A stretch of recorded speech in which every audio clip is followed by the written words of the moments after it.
আজকে আপনাদের জন্য নিয়ে এসেছি মজাদার চিকেন কষা।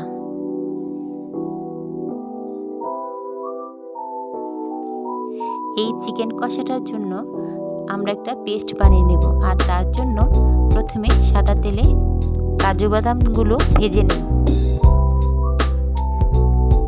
ভাজা বাদামগুলো উঠিয়ে নিই। তারপর এখানে কিছু পেঁয়াজ বেরেস্তা করে নিই।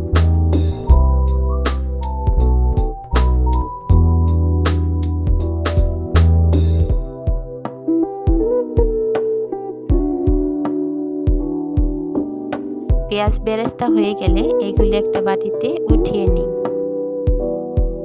একটি ব্লেন্ডার জারে 1 কাপ টক দই দিয়ে ঢেলে তার সাথে পেঁয়াজ বেরেস্তা ঢেলে দিই। আর ভাজা বাদামগুলো একত্রে ব্লেন্ড করে নিব।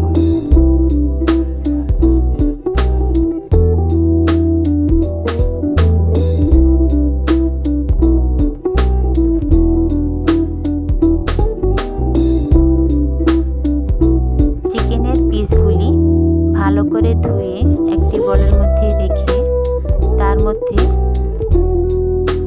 1 চা চামচ হলুদের গুঁড়া, 1 চা চামচ মরিচের গুঁড়া ও সামান্য একটু সরিষার তেল দিয়ে ভালো করে মেখে আমরা এটাকে 10 থেকে 15 মিনিট ম্যারিনেট করে রেখে দেব।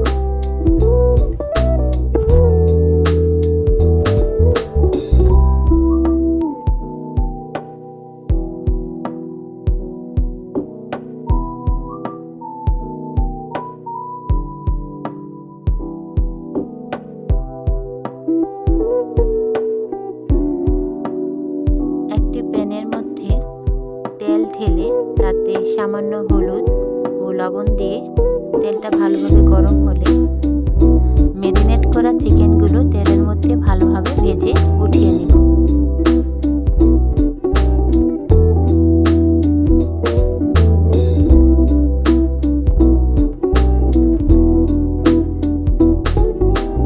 এখানে চিকেনগুলো ভালোভাবে ভাজা হয়ে গেছে, এজন্য সবগুলো একটা পাত্রে উঠিয়ে নিলাম।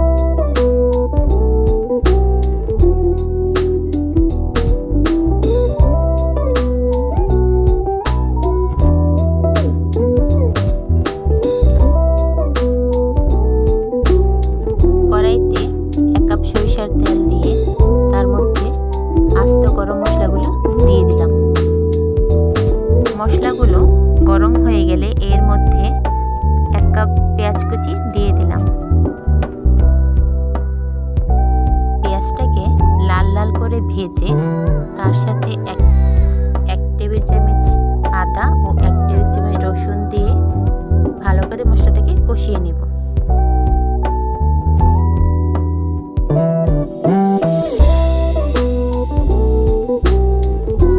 এখন গুঁড়া মশলাগুলো একটা বাটিতে নিয়ে তার মধ্যে হলুদের গুঁড়া 1 টেবিল চামচ, মরিচের গুঁড়া 2 টেবিল চামচ, ধনিয়ার গুঁড়া 2 টেবিল চামচ, জিরা 2 টেবিল চামচ, এই সবগুলো মশলা একত্রে একটু পানি দিয়ে মিশিয়ে কড়াইয়ের তেলের মধ্যে মশলাটা ঢেলে ভালোভাবে সবকিছু কষিয়ে নিব। মশলাটা ভালোভাবে 5 মিনিট কষাতে হবে। এখানে 1/2 কাপ টমেটো পেস্ট দিয়ে দিবেন।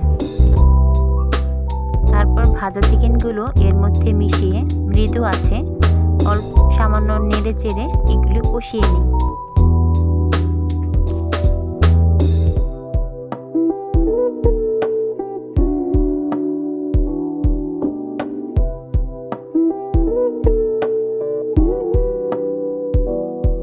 চিকেনগুলো বেশ কিছুক্ষণ কষানোর পর তাতে ব্লেন্ড করা পেস্টটা দিয়ে আরও কিছুক্ষণ কষিয়ে নেব। মাঝে মাঝে নেড়ে দিতে হবে, বাদাম দেওয়ার ফলে নিচে তলা লেগে যেতে পারে। 20 মিনিট কষিয়ে নিই।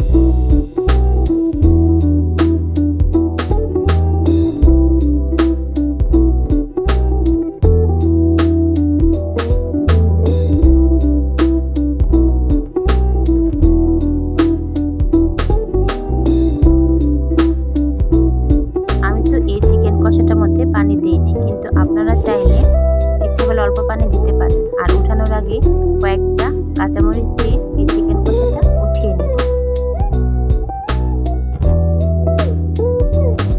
এই তো আমাদের চিকেন কষা রেডি হয়ে গেল। সামান্য পেঁয়াজ বেরেস্তা